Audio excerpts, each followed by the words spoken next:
But it is my pleasure tonight to have Rich Brenner as our guest. Rich is one of my favorite FDU alum, one of our most successful FDU alum.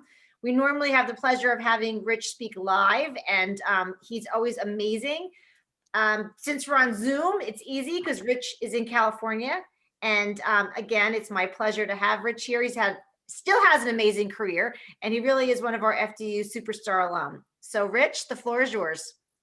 Thank you very much, Mary. And I will tell you all what you're looking at behind me is a scene from Balboa Park, which is outside my window. But my whole career was in Silicon Valley, which is what you're going to hear about today.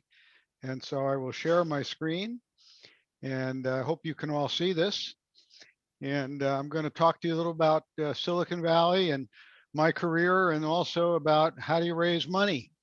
This is a PDP, but it also focuses on the sources of capital for entrepreneurs. So I'll start with a little bit about my background, and then we'll go into the sources of capital. So I did my undergraduate work at Fairleigh Dickinson University, and I'll talk about my early part of my career, the middle part, what I call the mature years, and then the importance of giving back to the community before I talk about the types of financing and what I call tales from Silicon Valley. So I did my education on the what is now known as the Metro campus. I called it the TNEC campus because I was born and raised there. I did that at the night school of Fairleigh Dickinson University from 1967 until the end of 1972. That put me in what they call the class of 1973.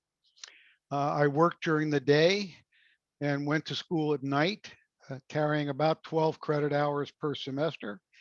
And in the middle of that, I changed my major from political science to accounting because I couldn't find a job for a political scientist. Interesting, they didn't know what a political scientist was, but they knew what an accountant was. But I also had an interest in computers. And so back then they called it data processing. And it was a very interesting split between accounting and data processing in 1967 and 68, because the two people didn't talk to each other. Computer people and accounting people had nothing to do with each other. But I was interested in both subjects. It was easy to get a job in accounting, but computers were something that would fill the room that was about 30 by 30, and the temperature in that room was about 30. So if you put the number 30 out there, that was either the size of the room or the temperature of the room. And we programmed the computer when I started, believe it or not, by moving wires around on a punch board. And by the time I graduated, I had learned COBOL, Fortran, RPG2, Basic, Dartmouth Basic, and Pascal. So things changed in the time that I was there. While I was going to school, I worked my way up and became a controller for a small manufacturing company up in Mahwah. And the reason I became a controller at Autographic Business Forms was because I understood a little about computers, and I was able to help work to write an accounting package to take care of their manufacturing and accounting software. So I originally used what I was learning at school and worked with the computer programmers to design an accounting package. So use your practical knowledge as well as your school knowledge to learn. That was the first thing. As I was graduating, I had visited California and knew that's where I wanted to live. And I got married in 1971 and told my wife if she married me, she was going west of the Delaware River, where she had never been. And so in January 1973, we moved to California, and I became the 7th employee of what is now Visa, the credit card company. And they hired me as their controller because of Fairleigh Dickinson University. They wanted a controller who could talk to the computer programmers and set up systems for the company. It was going to be an electronic company that was setting up. If you now called it the internet, you would probably be accurate. We had our own backbone and our own concentrators. And it was, if you had a credit card that was issued in one part of the country and you were using it in another part, you had to be able to get it, the purchases authorized across the country. And there was no system to do that in 1973. And so we had to have an electronic authorization system and an interchange system between banks across the country. And they needed an accounting interchange to do that. And so not only was I the controller, but I also had to be able to help them set up the accounting system to be able to do that. And so my education, both in accounting and systems, was what they looked for, and it was the reason I think they hired me.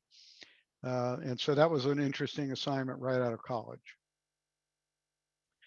Then in a couple of years later, there was a financial conglomerate on the New York Stock Exchange called ITEL Corporation. They were growing very quickly, and they had a computer leasing arm, but they also had a transportation leasing arm, leasing maritime cargo containers, railroad cars, and ships. And they hired me first into the maritime cargo container division, again, because they needed a good computer system to account for leasing of cargo containers all around the world. And I took a look at the fact that every division of this company that was approaching $1 billion in size was designing their own accounting system. And at the end of the month, they all had to figure out how to consolidate at the parent company of about 12 divisions all into one so that they could do their SEC reporting. And I raised my hand and I said, why don't we do one set of programs? And everyone said, no, we're going to do our own. So I went out and actually designed a system using a company out of Atlanta, Georgia. But I designed the license for the system so that any division of ITEL could use it, including the parent company. And once we had it done, the parent company liked it enough that they then mandated that every division had to use it. So I got great kudos and a promotion as a result of that.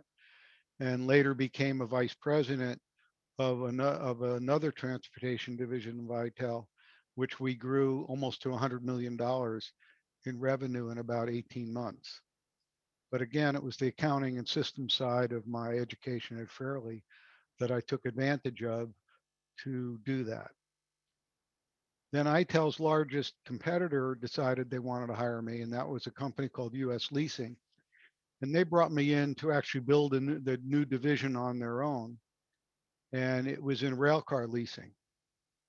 And the experience that I had gained at ITEL, they decided that I could learn how to be a full manager and also use the general management that I had learned at Fairleigh Dickinson, along with my finance and accounting systems skills and system skills to do sales and marketing as well. And I built a division for them in 2 years that was doing $70 million in business from 1980 to 1982. And back then, let me tell you, $70 million in revenue in financial services was a lot of money. And I went out and acquired about $300 million in assets to do that. Rail cars were expensive. And we built the railcar leasing business. And in 1981, however, the railcar industry went into a depression. And it gave me a chance to pause as our business was growing and there was no new business to occur. The existing business was growing, but I had no new customers. And I said, I really want to be in the computer industry. I was working in San Francisco, but Silicon Valley was emerging. And so as Silicon Valley was emerging, I said, that's where I want to be. And so I found a young computer company that was growing in producing something that you would take for granted today. And that was they were selling a 5 megabyte add-on Winchester disk drive for the Apple II personal computer. Up until then, all personal computers used floppy disks. And this was a box that weighed about 25 pounds. and was the size of a big shoebox that would maybe for boots. And they'd sold it for $10,000, 5 megabytes for $10,000. And they hired me because they were going to build a computer. And this is the original disk drive that I'm pointing to. And this was their computer. And it was a unique computer.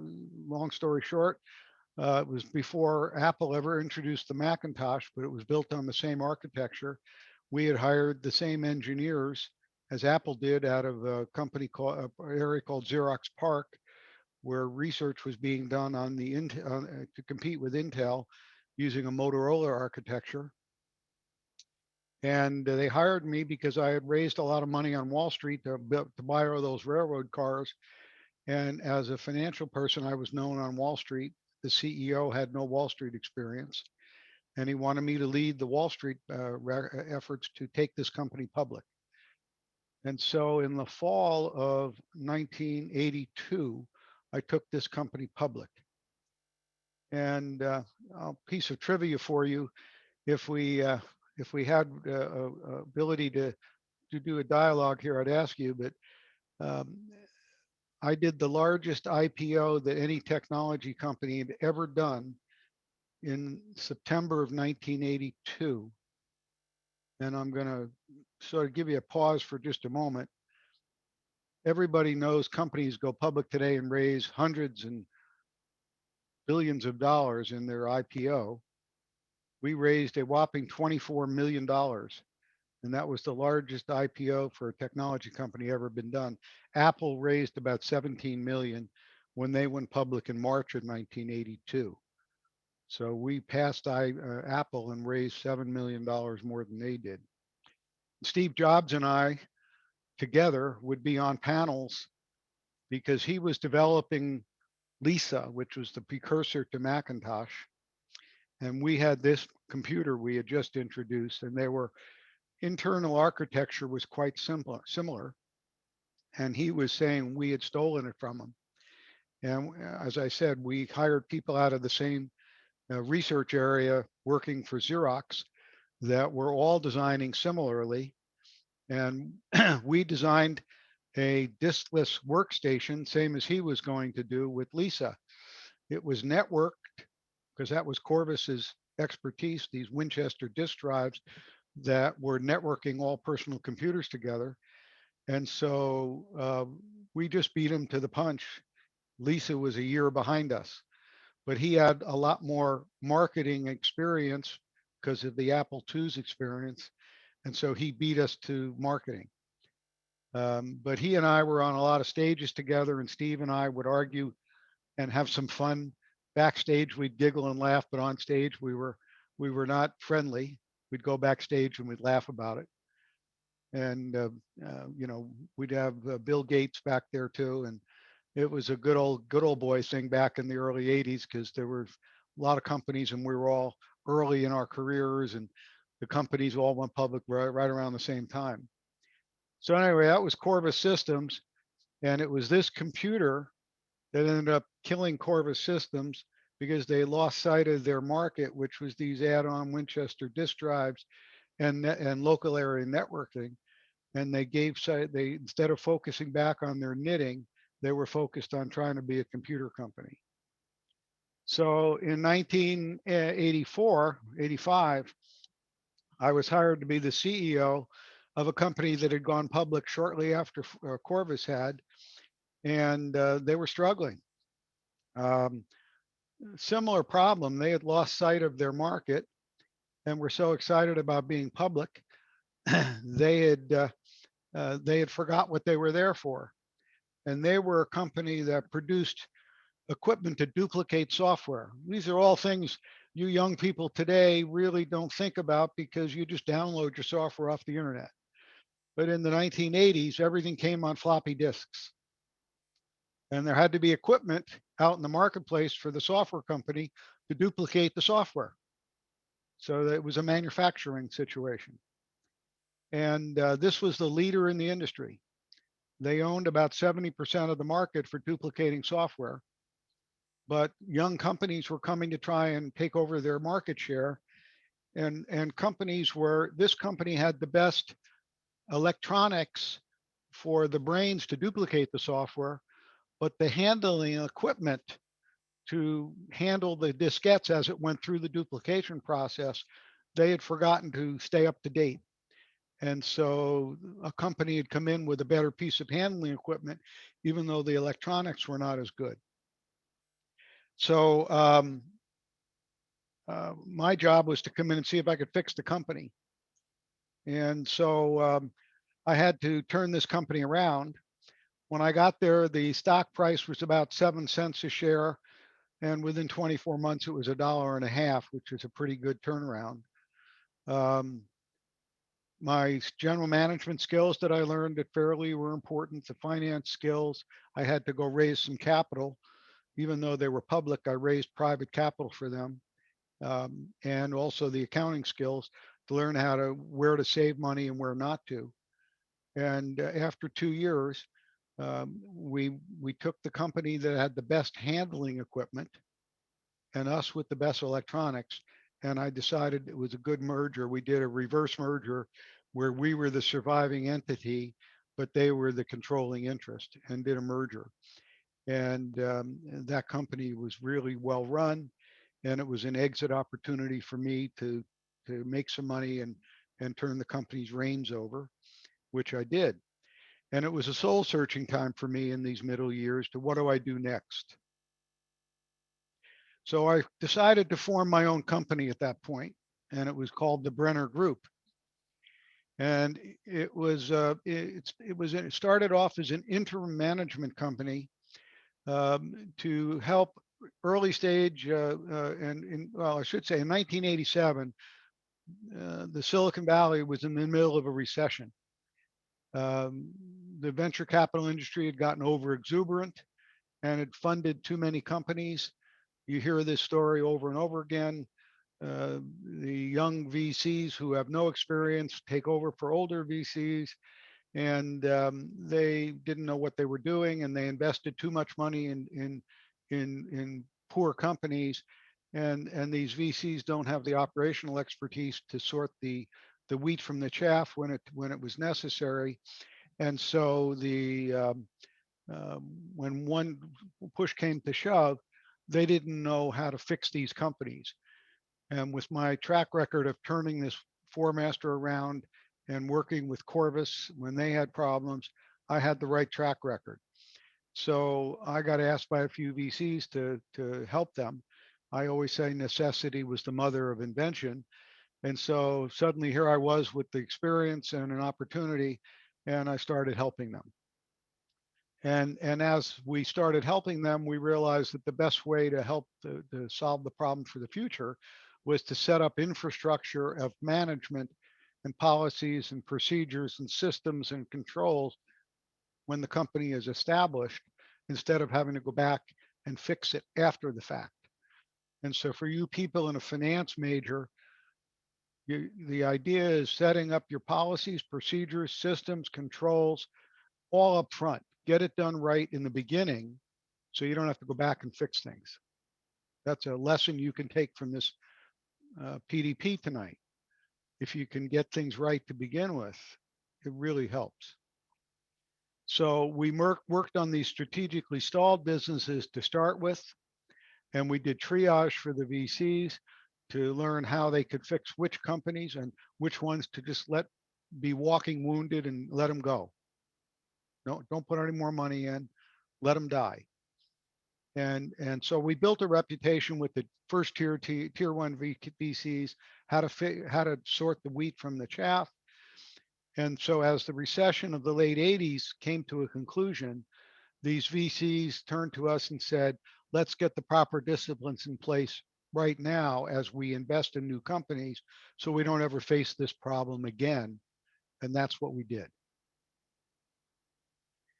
As we continued to grow the Brenner Group, we added other things other than just interim management. We had CEOs and CFOs, but we also did M&A. So we had investment banking and financial analysts. And we had about 40 full-time people in Silicon Valley. And we became probably one of the largest peak companies of our type in the United States, working for early stage technology companies. We did M&A, we did asset sales, and then we added valuations. We had all the right pieces of the puzzle with the CFOs and controllers and the investment banking, so we could do business valuations. We added certified financial analysts to our staff to round it out. And so when after Sarbanes-Oxley in 2001, when the government passed the Sarbanes-Oxley Act, they and a 409A valuations became very popular. We became initially the first and then the second largest private company valuation firm in the United States. So again, necessity was the mother of invention. We were in the right place at the right time with the right um, capabilities. And so our revenue continued to climb. So as I started reaching the maturity and wisdom after roughly 30 something years in the business, I said I should look to be sold and or look to be bought, I should say, not sold. And so we started talking to potential targets who would want to buy our company and get an auction. Another key in finance that you'll learn when you want to exit a business, it is much, much, much better to be bought, not sold. Get an auction going and you get a better price for your business. So our company ended up being bought by the 18th largest public accounting firm in the United States. And it's the largest independent accounting and consulting firm in California, a company called Armanino LLP. They're part of the Moore Stevens group in the world that does consulting and accounting around the accounting um, attestation around the world. We were acquired in 2015, and the business since then has grown to 5x the size it was while we were operating in Silicon Valley in California. They now operate all around the United States with offices up and down the state of California, in Texas, and in Georgia. So they've taken the company quite a ways. Again, and all the knowledge that I gained at Fairleigh Dickinson, general management, finance, accounting, systems, and above all, perseverance is what made the Brenner Group so successful. And it was a win-win for both Armanino and for the Brenner Group. So education you're getting there is really valuable. I made some amazing contacts, which I'll tell you about in a little bit, but the contacts you make here and in the future, never burn a bridge. You'll see why.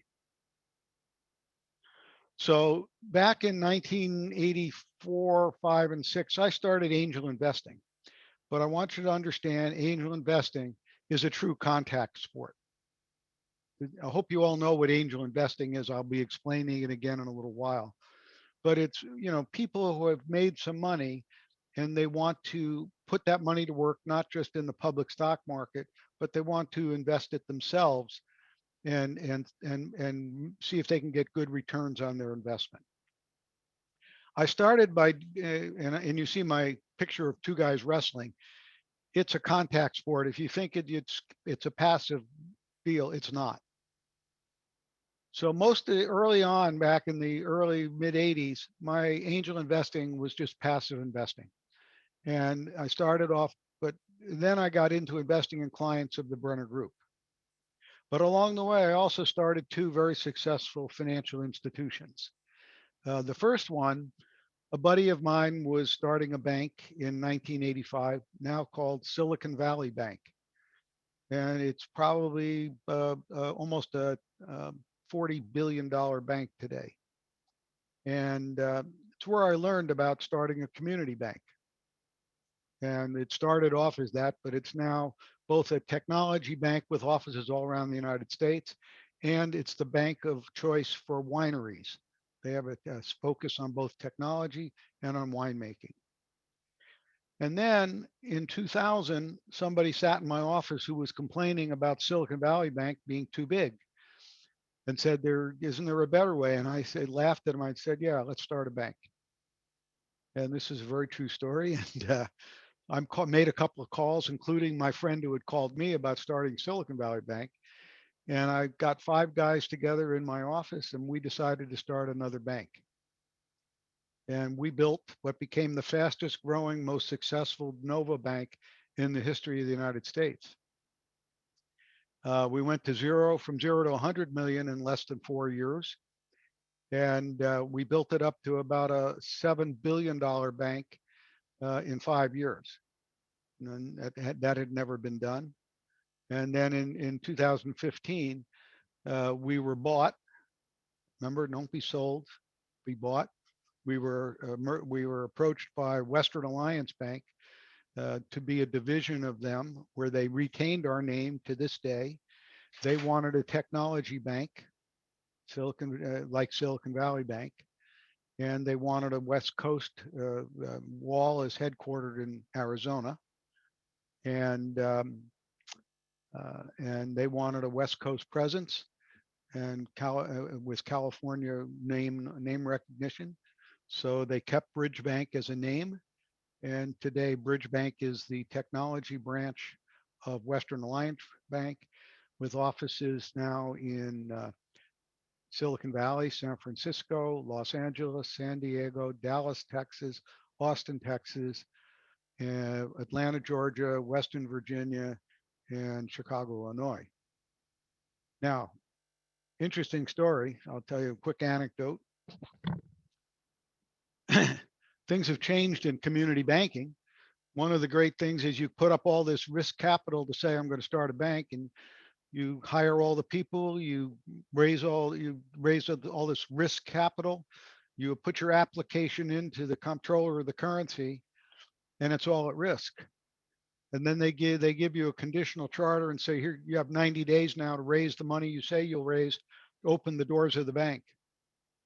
And all that money that you've put at risk, you get the privilege of converting that into stock at the same price that you will sell to the public. There's no stock options. There's no discount. It's all at the same price. The only benefit you have is you can buy as much stock in the public offering as you want. If I had remembered that from the early days, maybe I wouldn't have started Bridge Bank, but it's been a great investment. Our original $4 public stock is now worth over $120 a share. So it's been a pretty good investment. Silicon Valley Bank, on the other hand, our original $5 stock today is worth about $500 a share. So community banks are a well-kept secret. So lastly, I want to talk to you about, hopefully you all do watch the Shark Tank if you're interested in ever being an investor. Shark Tank is a mixture of what an angel investor is and a venture capitalist, all but on a very accelerated pace. What they talk about, what they do, all right, although it's a little maybe exaggerated, what they talk to and how they talk to the entrepreneurs is real. It's what people do, what investors do, what I do. When you're thinking about an investment, the same things they look at are what we look at. All right. So the first thing is that it is a contact sport. You have to see eyeball to eyeball, and you're going to be active in the portfolio. The answer is you can't make one investment and walk away. You have to have the stomach to realize that you have to have a full portfolio. One company is not where you make money. You have to have a portfolio of at least 20 to 30 investments as an angel investor before you're going to win, because 9 out of 10 go bad. And maybe in the early days, you're going to have 18 out of 20 that go bad. So you have to remember, you're not a savant that's going to be able to pick every investment. In the early 90s, I started becoming a limited partner in a number of venture capital funds with what they call sidecar investments. Some were home runs and some were absolute dogs. But by being part of a pool of investments, you have a better chance of success. And one of the real things that I had to learn in my early years as an angel investor is there's a huge difference in being an emotive investor and a smart investor. And emotive investing is, boy, I like the way you look and like the way you sound. I'm investing with you. Being a smart investor is what those sharks do. They talk about numbers, they talk about market, and they do their research. When you see those people presenting to the sharks on Shark Tank, or when I talk to somebody, I've already done my homework. Those sharks have already seen that business plan and they've done their research, and the questions they're asking, they have already had homework before they meet those people on Shark Tank. So those questions have already been researched. Are you asking, Ken, are you speaking to me or are you just, okay. So dumb investors, are emotive, quite honestly. And they also, um, the emotive investors don't do a disciplined job of setting valuation. The smart investor realizes valuation is important, and overvaluing an investment will be dangerous later. And we're going to talk about that in a little bit. Okay. So I learned early on that working with a group of smart people is a better decision than one person can ever make. So I joined a group of angels known as life science angels. It's the most successful group of angel investors in the United States per CB Insights. And together we target high RRs, internal rates of return, on a whole portfolio, not on one deal. We have to target each deal to have a high RR so that when the 18 out of 20 go away, the one winner or the two winners give the whole portfolio a good return. I also became a partner in an international fintech venture fund. Uh, and we have it's a hybrid. It's all high net worth individuals who formed a venture fund where we are the investment committee, and we have made 11 investments in 6 years. We've had already 7 exits, and that's a pretty good return. And we operate internationally. We have partners in 15 in well, and we have I think 15 countries where our partners reside. And you can look up True Global Ventures. And so this was again working as a group. We make investment decisions.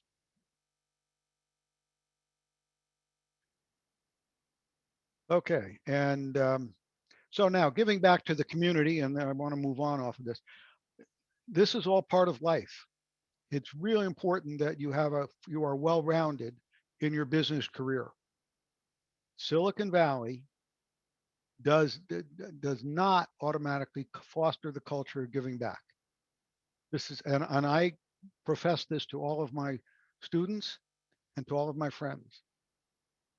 If you don't have a philanthropic bone in your body, eventually it will hurt you.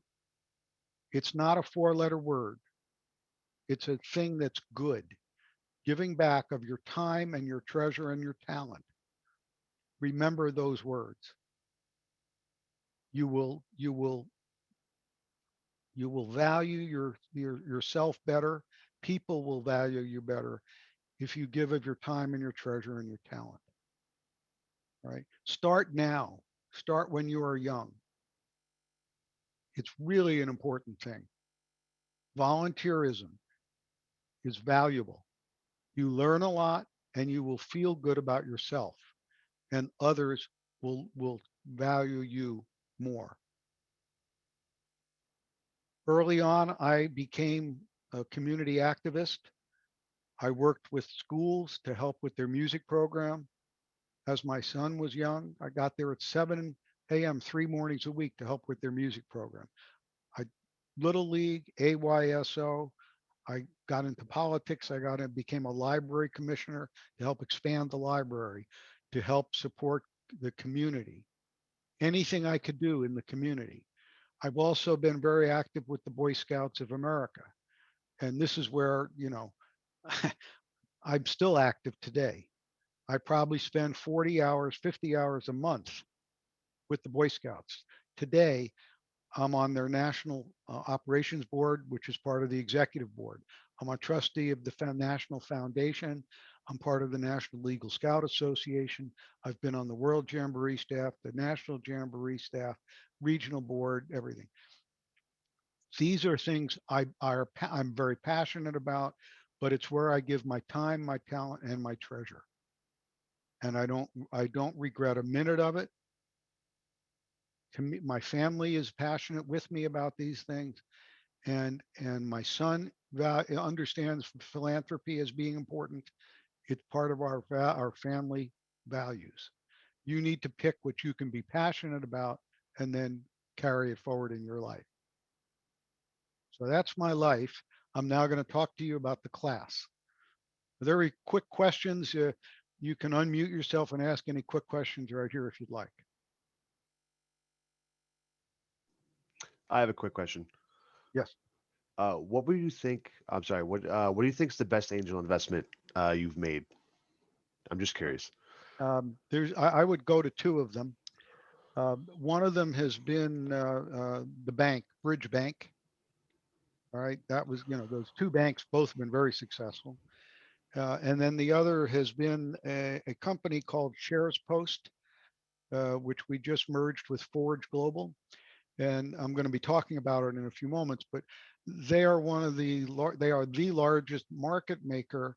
If you own stock in a private company, and it was like one of these big unicorns, Airbnb, uh, DocuSign, Uber, Lyft, companies that haven't gone public or now going public, and you wanted to trade, they are the platform for trading those private companies and getting liquidity for your shares while they're still private. Great return on investment for me. Very nice. I also have one quick question. When you worked for ITEL and designing that accounting program, did you kind of do that freelance, or did they kind of push you to do that? Well, I was the controller for my division, and I had to have an accounting system, so I decided what I had to do. Every controller of every division was doing their own design, and so each guy was off doing their own thing, and I decided I had to do my thing, and then but I decided that I was going to do something that was broad enough for the entire corporation, and try and save the whole corporation more money by doing something very broad. Okay, thank you. Okay, so let's talk about the money tree for entrepreneurs. Um, First of all, I want to give you an overview note here. Whatever round of financing we're going to talk to, keep in mind that the next round will be dilutive to the previous round. All right. And if I get some of this, you may have talked about in class already. Other things I will have to explain to you, but it will be made clear as we go. But the good news is if you hit your agreed upon milestones in whatever round we're talking about, because when you go into a round of financing, you're going to tell an investor what you're going to do with their money. And they're going to base the valuation on this round of what you're going to do with the money and what you've done in the past. If you hit those milestones, on the next round, your valuation will increase, and that will mitigate the value of that additional money on your shares. However, if you miss milestones, the valuation will decrease on the next round, and that will dilute you way, way out. Your ownership percentage will go way down because the whole value of the company goes down.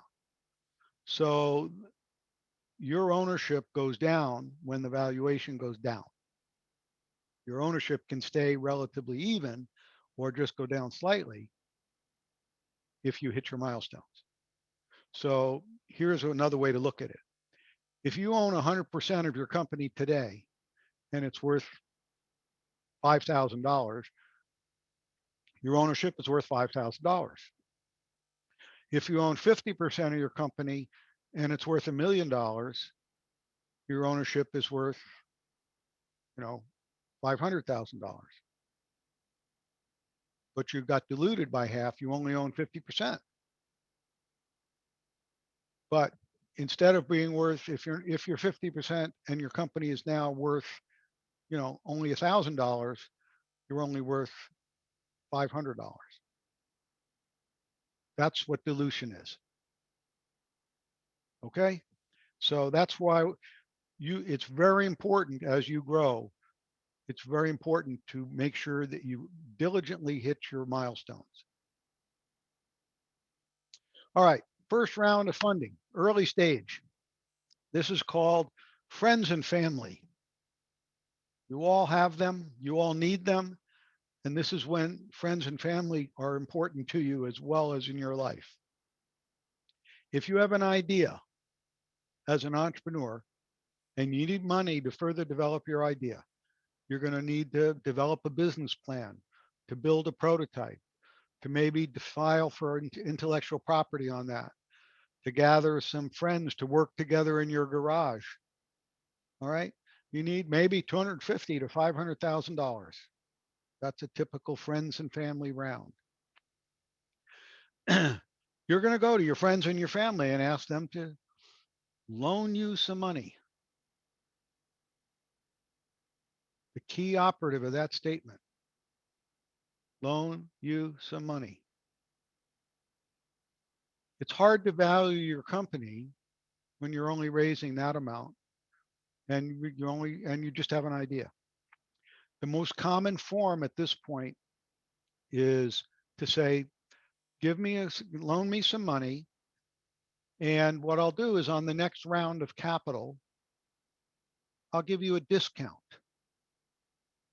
Now, the couple of the reasons you do this, it's called a convertible note, and it's the least expensive form of legal money you can borrow because the lawyers don't have to spend a lot of time on stock purchase agreements and the like. And it's hard to place a value on an idea, so you don't have to. So the cheapest thing you can do is just say to them, loan it to me, I'll give you a 30% discount on the next round. If they are insistent on getting stock, this is the time to give out founder shares to these friends and family. And then you can agree with them how much of the company you want to give without putting a value to it. It's not that important. But normally I would recommend you try and do it with a convertible note. It's the common thing. It keeps your cap table simple and valuation just isn't important. But these are your friends and your family. They're the ones who trust you. They're not looking for you to have everything all the I's dotted and the T's crossed. Okay? Friends and family, 250 to 500,000. It gets you through the business plan, a rough prototype, intellectual property, and bringing your friends together to work in the garage to get that done. Okay? And the next round. This is where you get your seed capital, and we call it angel financing. Years and years ago, this is where your seed capital would come from the early stage venture capitalists, but they've acquiesced this round to angel funding. Angels have gotten very organized, and friends and family have taken over where the angels used to be. Angels have taken over where the early stage VCs are. Okay.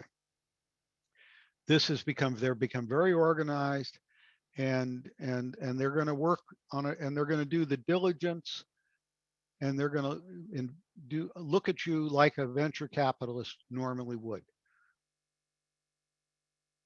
This money is used to now flesh out a business plan and file for actual intellectual property.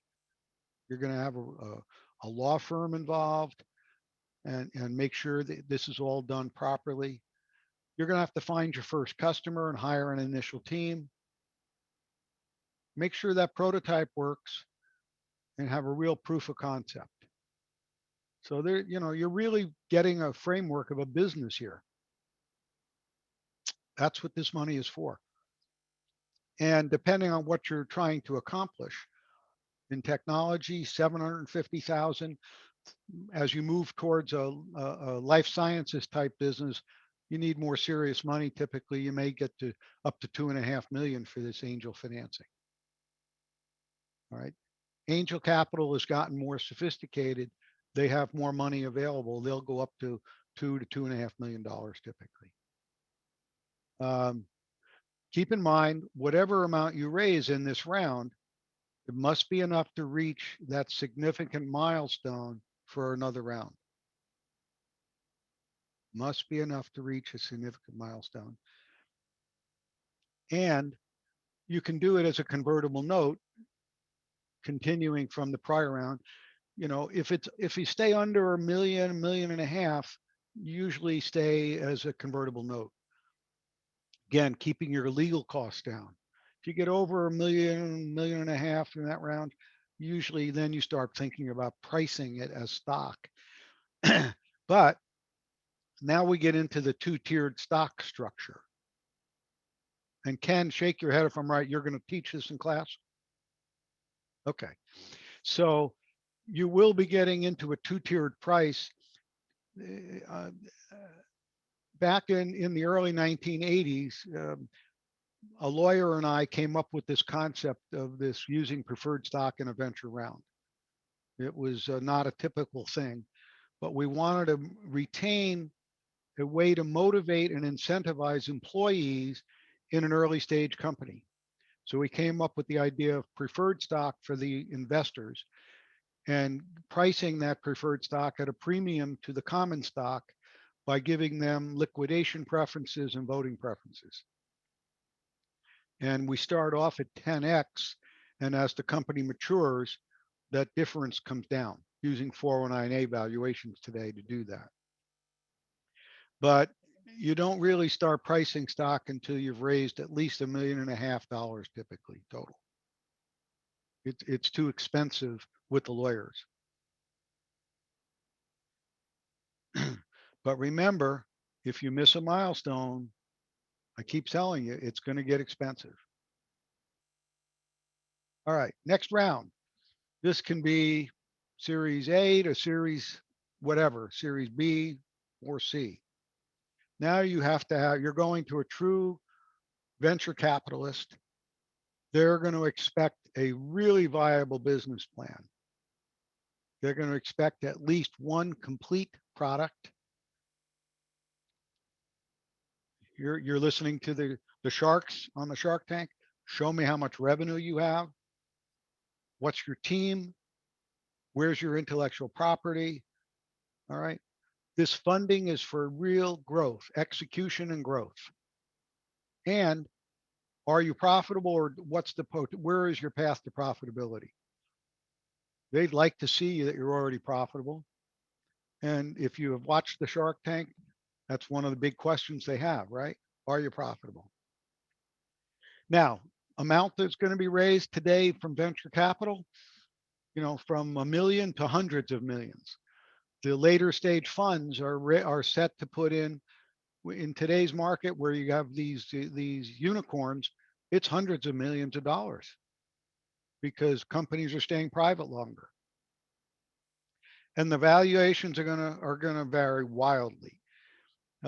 You're seeing companies today getting valuations that are, hell, last valuation for Palantir before they went public was $780 million. Valuation for Carta, which is still private, was $4 billion. And that's a stock option company. I mean, the valuation today for these unicorns, any unicorn has to have a valuation over $1 billion, and they're still private. And I have a slide I'm going to show you in a moment on how many companies are valued at over $1 billion. It's crazy. Used to be companies went public when their valuation was over 100 million. It's nuts now.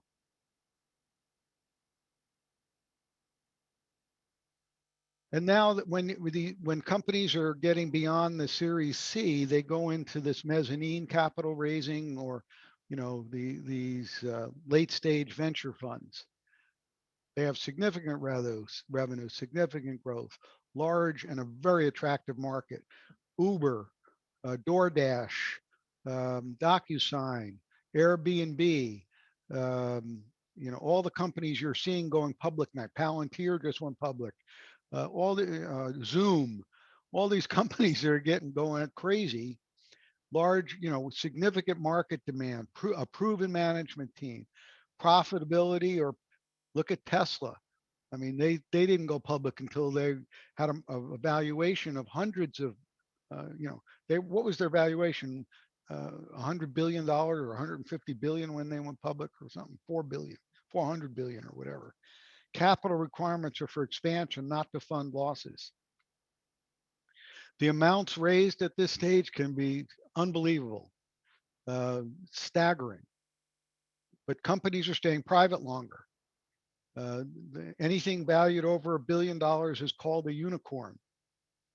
And it's occurring because of this companies wanting to stay private longer. And people are raising in the hundreds of $millions to carry the companies into these next milestones. And you can think of all these household names that have not hit the public markets. And the reason, question yourself, is why? Companies stay private longer because it is too expensive for them to go public. The only reason that companies go public normally is either they need an access to significant capital, and this is one example of how they get access if they need capital, or they need liquidity for shareholders. But now there are these companies like Forge that have tremendous access to capital and liquidity for the shareholders without them being public. So the reason for companies to go public has really diminished.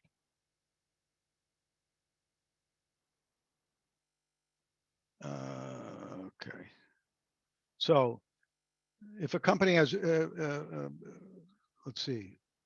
So these companies, the expansion stage companies, there's no let's see, the unicorns find the reasons the companies used to go public just don't exist anymore. And it's gotten very strange indeed. I used to, when I lived up in the Bay Area, I would have lunch or dinner with Elon Musk periodically. I've been a Tesla, aficionado since he announced that he was going to build the Tesla. I'm on my third Tesla Model S because I really believe. I sat with Elon when he was designing the Model S, and he was explaining he was making it a 7-passenger car. I remember this. It was very funny. I said, why would you make a sedan a 7-passenger car? Because there's an optional set of jump seats for the back. And he said, it's quite simple. He said, I have 5 kids. And my wife and I and 5 kids have to fit in the car. And between then and when he actually introduced the Model S, he got divorced. So that went away. And then I was talking to him one time about SpaceX.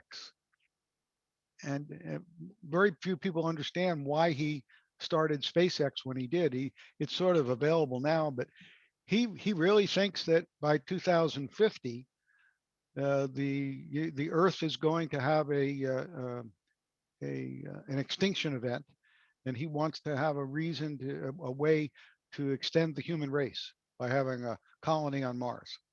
That's his reason for SpaceX. He does very little without a justification. And if you sat and talked to him, he's a real down-to-earth fellow that is easy to talk to, although you have to keep up. He talks very fast. His other story, I'll tell you, I don't want to kill all my time, but an interesting Elon story. He has, 4 models of the Tesla. He has the S, the 3, the X, and a Y. Well, he was going to have a Model E, not a Model 3. But when he announced the Model E, Ford tried to sue him because they have a copyright on Model E. He originally wanted to have an SEXY, and Ford sued him because they copyrighted the Model E back in the 1920s.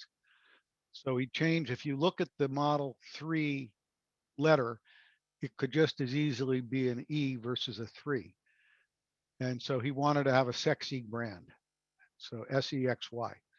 And that's why you find those 4 model designations on Tesla. He's got a very keen sense of humor and he's a pretty sharp guy.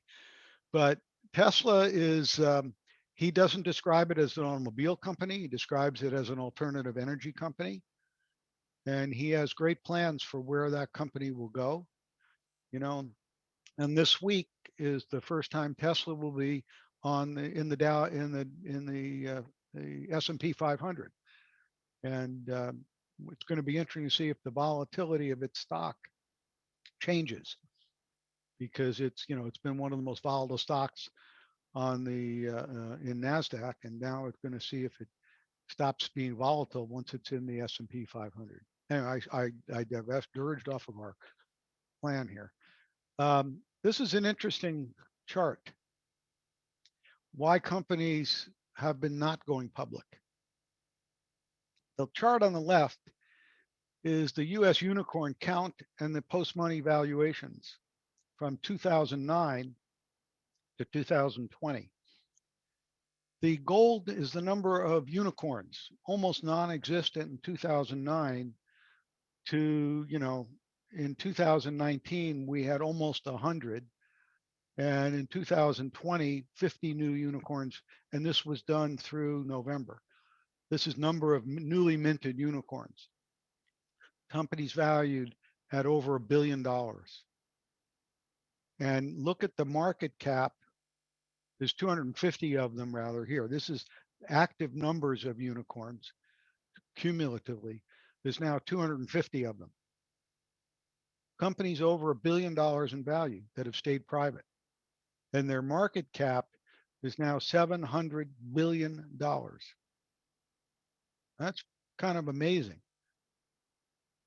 And over here is the venture capital raised by the US unicorns by year since 2017. And in 2020, the venture capitals funds have raised $70 billion by the US unicorns, 287 funds. I mean, the amount of money pouring into these unicorns is just phenomenal. So early stage capital is now coming from angels. Later stage is capital has grown and is providing far more capital to successful business in later stage than ever before. And a new business sector has emerged that's allowing these large private companies to be traded similarly to public companies. And it allows them to stay private longer, which in turn creates many more of these unicorns now, as you could see, which in turn creates higher value companies on the public market when they go public. It used to be, as I said, companies would go public when their value was about $100 million.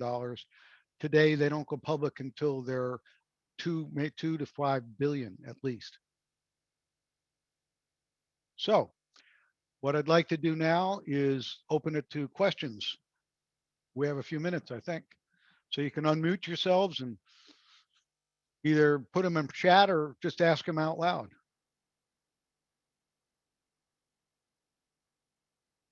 I have a question. Okay.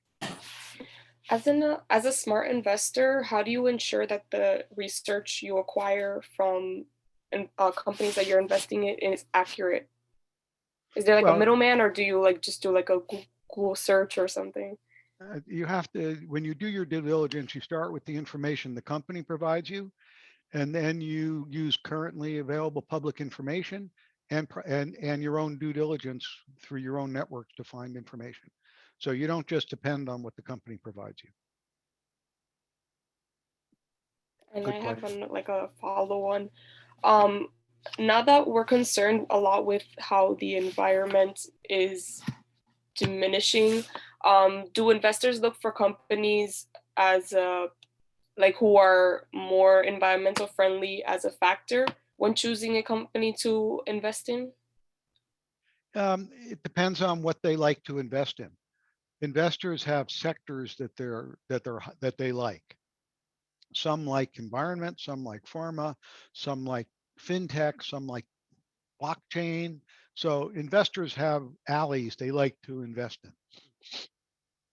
So the answer is it depends on the investor.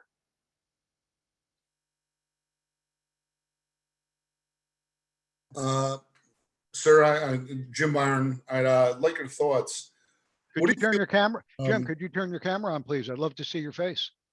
I look awful, and That's my okay. pasta, and I got some on my shirt, so that's not, Okay. you know. But anyway, that being said, all right, you get a quick glance. There you Good. Thank you, Jim. go. Told you to look bad. Now I'm gone. Okay. Anyway, that being said, do you see a change with respect to private equity investing on the waterfall? Percentage wise, I had a call earlier with Mitsui Fudosan. I'm hoping to do some work with Onyx Equities. And so it's kind of like a three-prong coming at you 100 miles an hour. But I figure, you know, you're here, might as well use your brain. Yeah. Private Yeah. equity is playing very heavily in the growth stage for these in the unicorns. They're investing very heavily in these unicorns. So you had mentioned Ford earlier. I made quite a bit of money on Ford. And I find that in this time Wait, of did you say on Forge? I'm sorry, Ford. No, I wasn't talking Ford. Ford. But Oh, I'm sorry. Well, okay. I can still ask you the question and answer. Okay. During this time of COVID and uncertainty, I've gravitated towards truly American companies, GE, Ford, Honeywell, staples of, you know, when you walk into your house, what's your microwave made out of? I mean, I don't want to give myself a compliment, but maybe like, you know, Buffett-esque. Do you think that's a smart play or no? Because I mean, those aren't going to go anywhere in my mind, right? Okay. Or I mean, it's fine with me too. So the answer to your question is, you need to pick your own investments, buy American and build American. There's a strong American sentiment today in the investment community. You know, the political winds are blowing properly for buy and build American. Whether that will remain under a new administration, I can't tell you. But right now, you know, you did okay in the last year. It's unknown what's going to happen. That's not a, It's fine. It's fine. I don't have a crystal ball. You know, right now you've done pretty well with with where that is. How it's going to go in a new administration, I don't have a prediction for you. Well, I don't know your address, so I don't need one. Okay. Anyway, I figured I would, if you got a brainiac like you, I got to at least poke the bear a little bit. You got a good job. Thank you. Thank you, sir. How you doing, Rich? Can I ask you two questions? By Hello? chance? Oh, go ahead, Casey. Okay. Sorry. Casey, I go ahead, Casey. How you doing? So my first question would be, do you see any change happen regarding, you know, with all these private companies, you know, SpaceX, Blue Origin, do you see an option for where public investors have a better chance to catching up to these companies in the private market? You know how it's more for more people with big net worths. Do you see change where a lot of public investors can invest in these companies in an early stage, or do you think it's not going to happen? No, if you're an accredited investor, there is a market for you to get into some of these companies that are staying private through, you know, whether it's Carta X or Forge Global or the NASDAQ private markets. There are ways for private people to get to be shareholders of these large astronomical companies. Okay, thank you. Then my last question would be, you know, you tell us about your journey from the 1970s with the IPOs. With IPOs now, do you think that we may have do you think IPOs are going to start to just go bad because, you know, with these crazy evaluations with DoorDash, Airbnb, so much money left on the tables? Do you see a doom of those and the praise of SPACs, or what do you think? Well, you know, if you had asked me this question 2 years ago, I would have said insanity rules. But the reality is these companies are making it, and the market is supporting it. Will there be a crash? You know, look, we had a huge stock correction last February with the COVID, and the markets have totally recovered. So, well, I tell you, I'm not I thought that the February correction was going to be, you know, a reset of the market, and the market came roaring back. So these super high valuations are holding. That's all I can tell you. I have to jump in there. I'm kind of spooked by that because I don't know how you can have a pandemic and the current situation and businesses going out of business, but you know, unless companies are borrowing from the Fed and buying their own stock or, you know, manipulation of some way, there's got to be a correction. However, I'm making some money, but I'm a little scared that I might, you know, something might happen to the bull water. Thoughts? Yeah. And we have sharpest. You know, all of that is right. And the problem is that the stocks are not being driven by the people on this phone. They're being driven by the hedge funds and by the financial funds.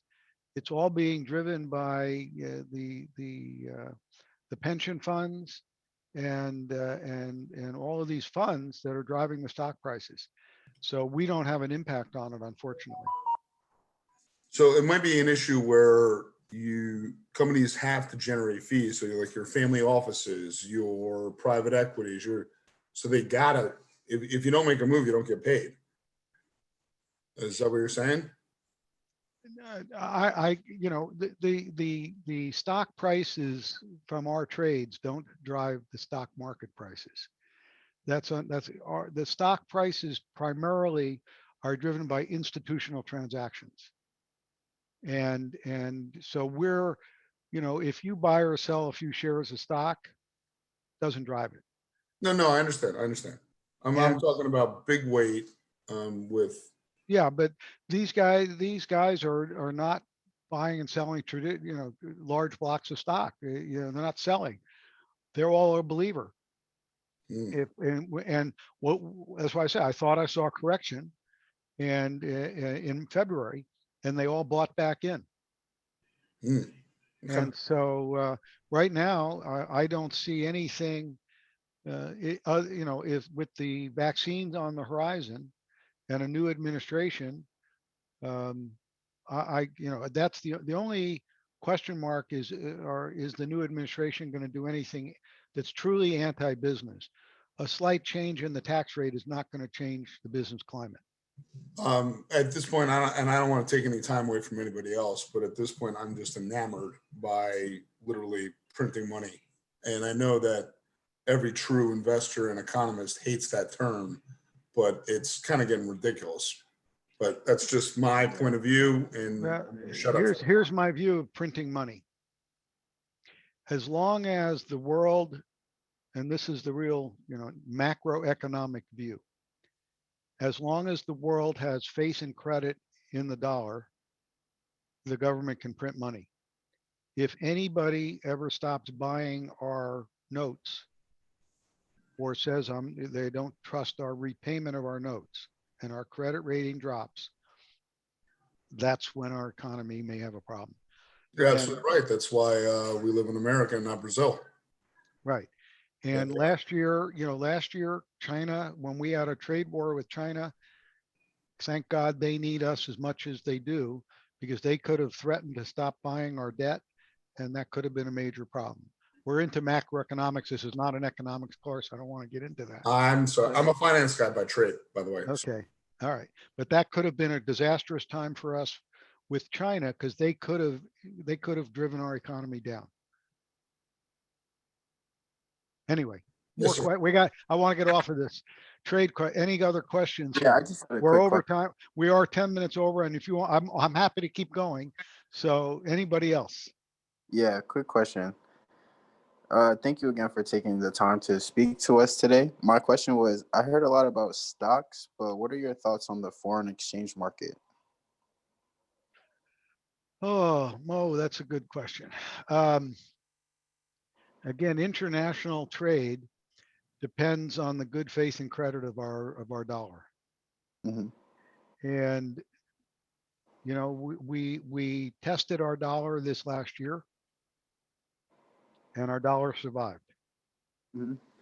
Um, the international stocks are very strong. I'm a firm believer in trading in the international stocks because they've been a very reliable investment this last year. Mhm. So I still believe that they're a good investment. Okay, thank you. Because I've been trading on the foreign exchange market for about 2 months now, and I've been seeing some good results. So that's good to Yeah, hear. yeah, Thank you. you're welcome. Everyone's turning their cameras off. It must be going nighttime over there or something. No, Who they're else? getting ready to go back to Ken's classes. Yeah, about half, a little more than half of the students here will be coming to my class in a few minutes. So, Rich, I'm sure Rich will take another question or two, but would you be willing to join us on a Thursday for markets update? There's quite a few of the students and alum that participate every Thursday on what's called markets update, and it's run by John Budish, who's on our board, and Yeah, he's an I know, alum. John.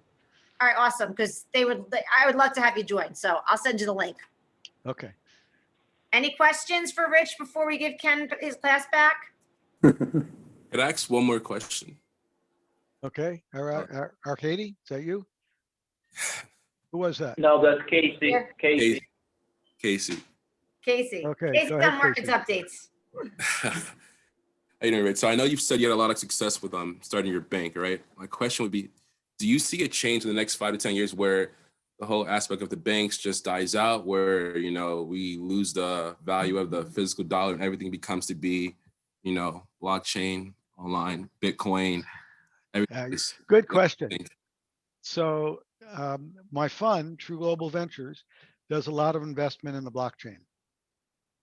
And so I've studied the blockchain quite a bit.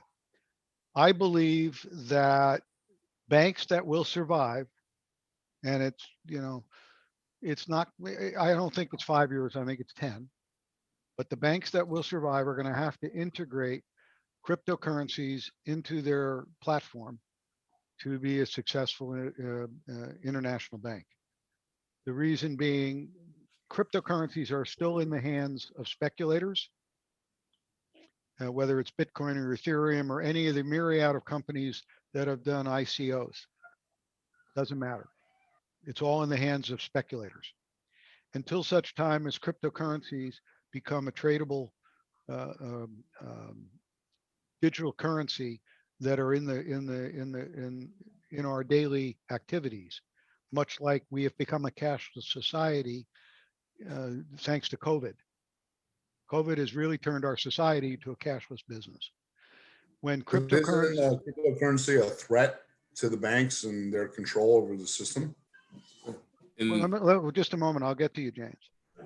When such time as when the world finds a way to use cryptocurrency, like we now use digital currency of the dollar as a digital currency, you know, cashless society.